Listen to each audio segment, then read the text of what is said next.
दोस्तों नमस्कार, आप लोगों का ऑल इंडिया स्टडी में स्वागत है। आइए आज हम पढ़ेंगे सीटेट में हिंदी।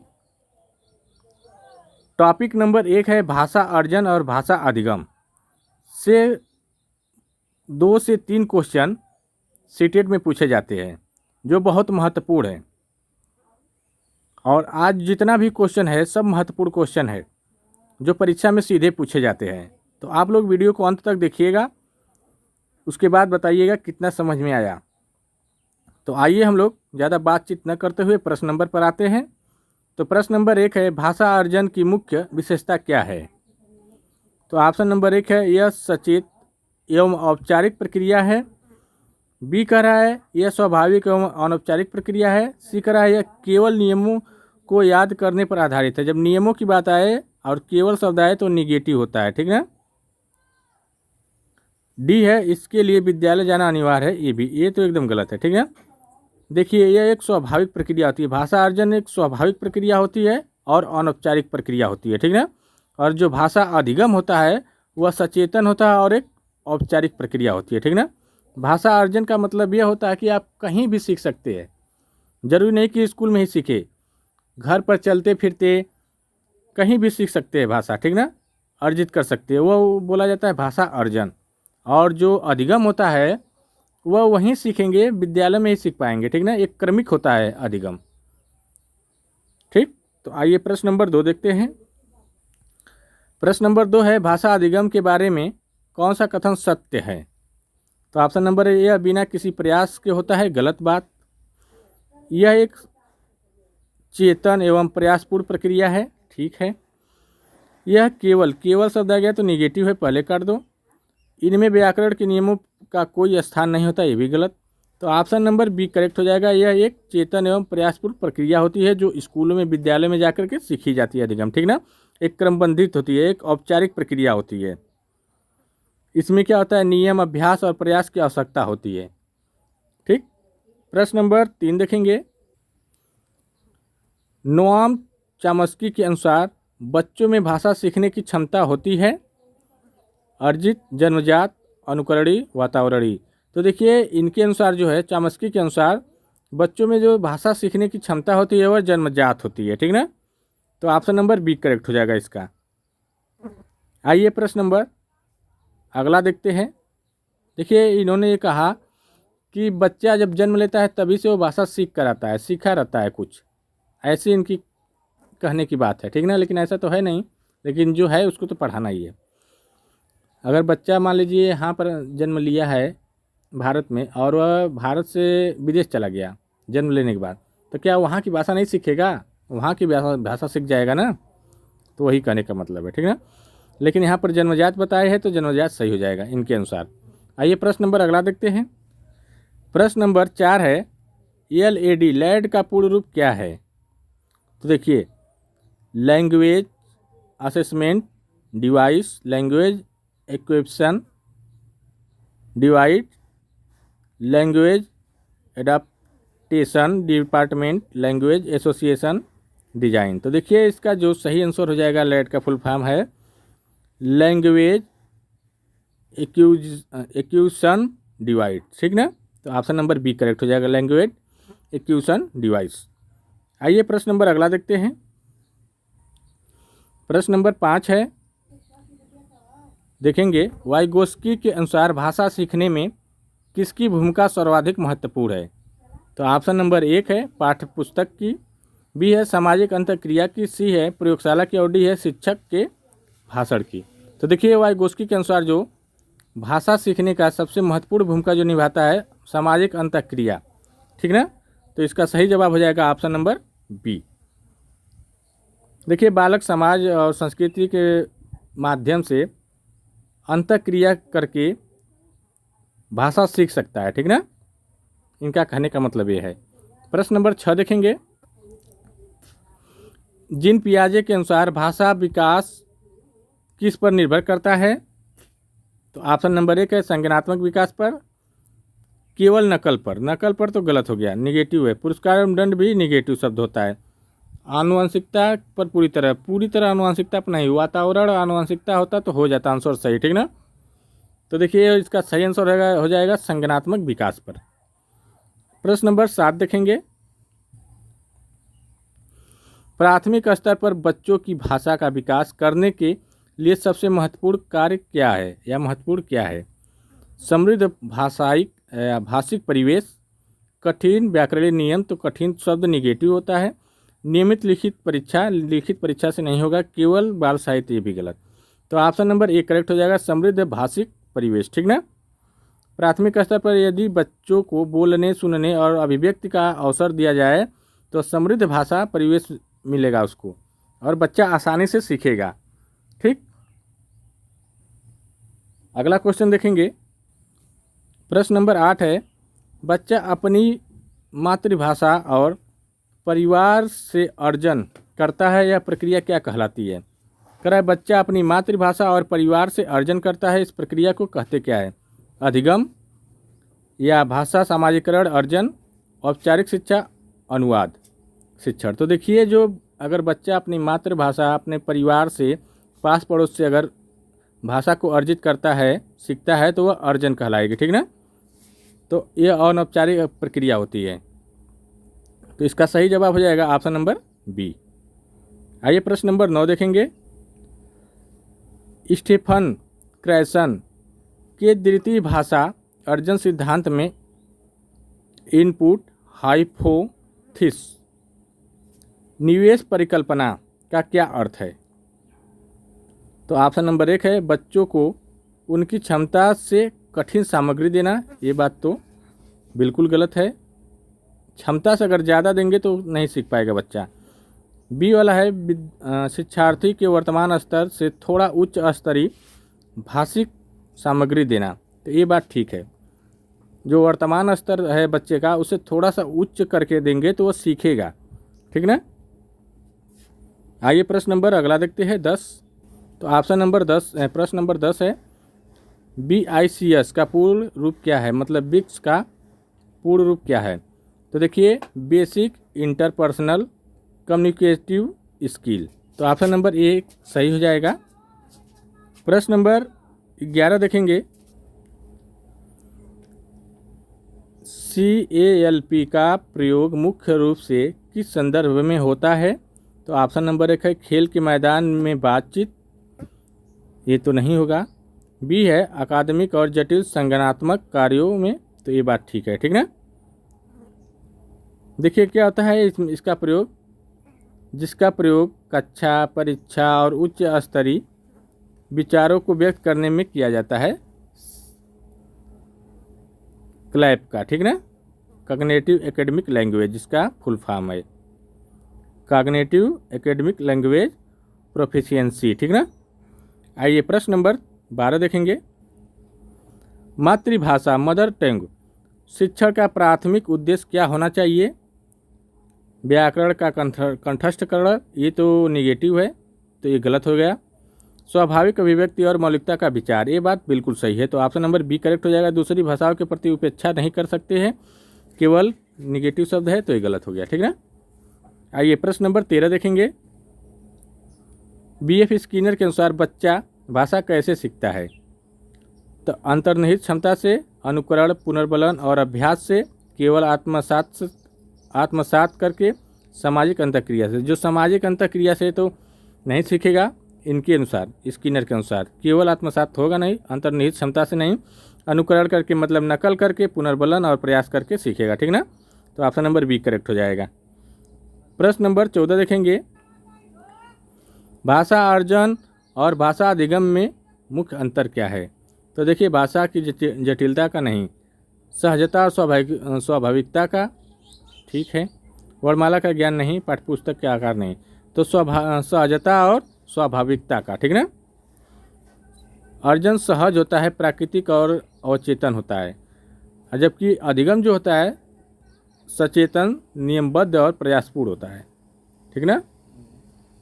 अगला क्वेश्चन देखेंगे, कक्षा में बहुभाषिकता का शिक्षक को किस रूप में देखना चाहिए?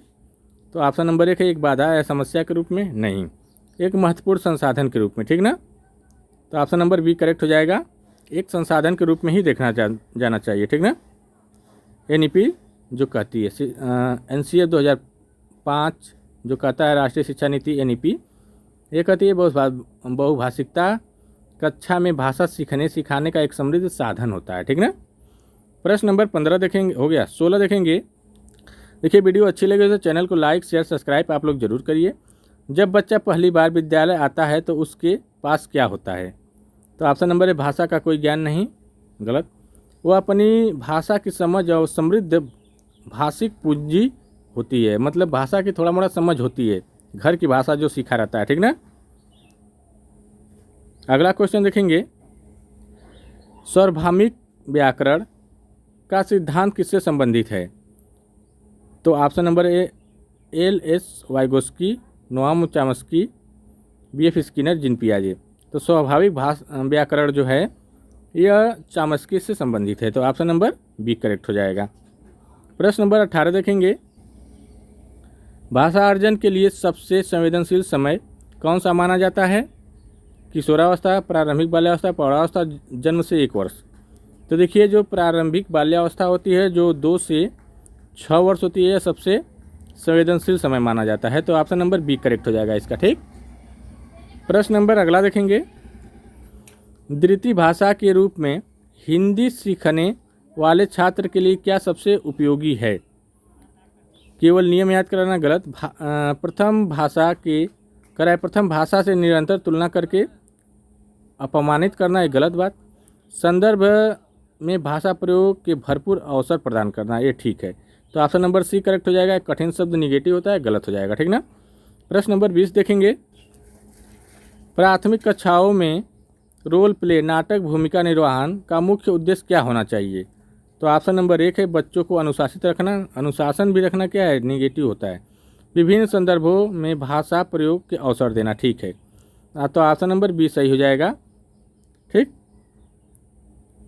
अगला क्वेश्चन देखेंगे, भाषा अधिगम में त्रुटियां पूरी तरह हानिकारक होती है? नहीं, सीखने की एक प्रक्रिया का एक स्वाभाविक हिस्सा होती है, ये बात ठीक है। जब त्रुटि करेगा तो बच्चा सीखेगा तभी त्रुटि करेगा। ठीक ना। कठोरता और असफलता क्या है, निगेटिव शब्द है, गलत हो जाएगा। प्रश्न नंबर 22 देखेंगे, अकेंद्रित भाषा की अवधारणा किसने दी? तो देखिए जीन पियाजे, वाइगोस्की, स्किनर, चॉम्स्की। तो देखिए अकेंद्रित जो भाषा है इसकी जो परिभाषा जो दी है वो जीन पियाजे ने। ठीक ना। तो ऑप्शन नंबर ए करेक्ट हो जाएगा। पियाजे के अनुसार जो छोटे बच्चे स्वयं से बातें करते हैं उसे अकेंद्रित भाषा कहते हैं, जिससे वे बच्चे के स्व केंद्रित चिंतन का प्रतीक माना जाता है। ठीक ना। आइए प्रश्न नंबर 23 देखेंगे, वाइगोस्की ने स्वयं से की जाने वाली निजी बातचीत का क्या नाम दिया है? तो अकेंद्रित वाक्य। ठीक ना। अकेंद्रित वाक्य अहम केंद्रित होना चाहिए। ठीक ना। तो ये तो गलत है, निजी वाक्य या आंतरिक वाक्य। तो निजी वाक्य या आंतरिक वाक्य दिया है, तो ऑप्शन नंबर बी करेक्ट हो जाएगा।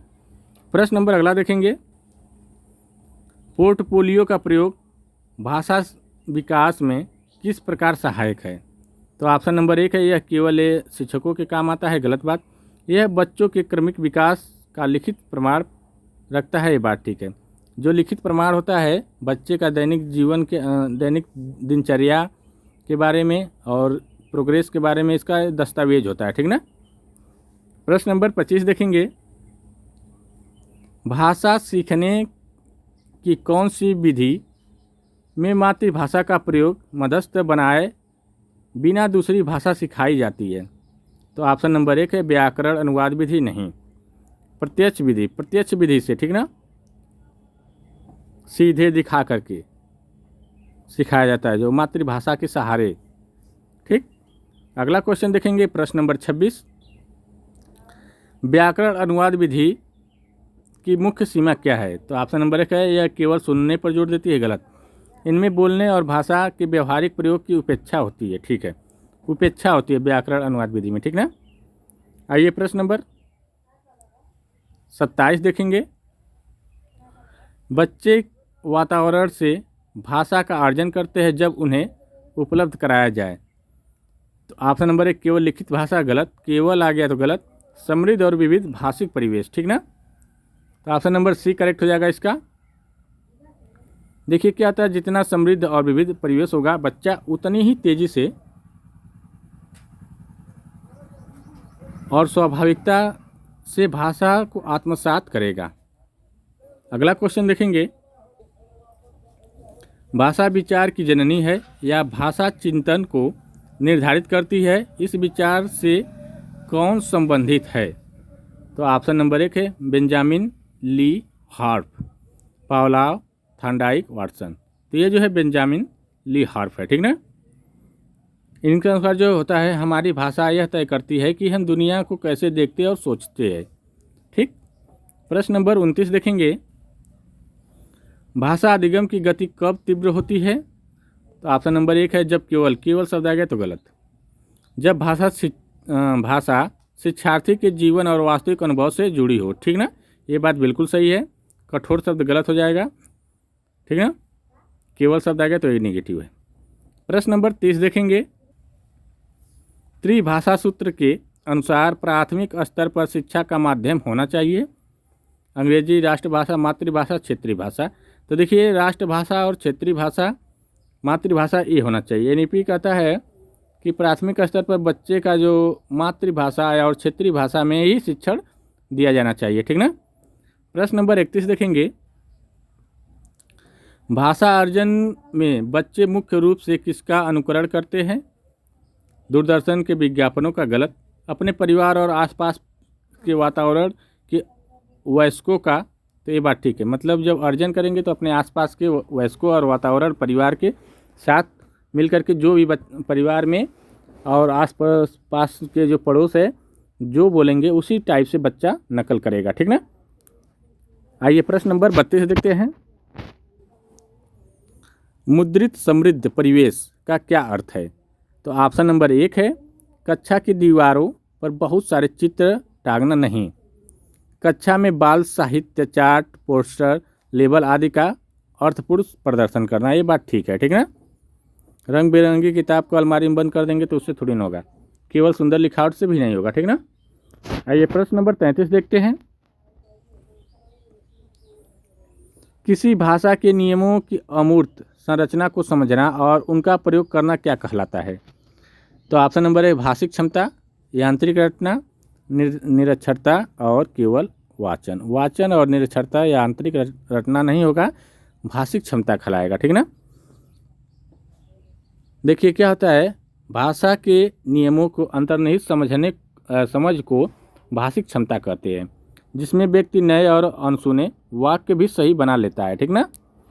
आइए प्रश्न नंबर 34 देखते हैं, भाषा अर्जन और भाषा अधिगम के संदर्भ में कौन सा कथन असत्य है?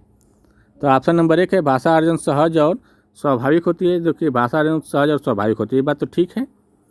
भाषा अधिगम में प्रयास और अभ्यास की आवश्यकता होती है, ये भी ठीक है। भाषा अर्जन केवल विद्यालय में ही संभव है, गलत बात, बाहर भी है, पास पड़ोस घर में भी है, ठीक ना। भाषा अधिगम में औपचारिक शिक्षण की आवश्यकता होती है, ये भी ठीक है। तो देखिए यहाँ पर कह रहा है असत्य, तो यही वाला असत्य है, तो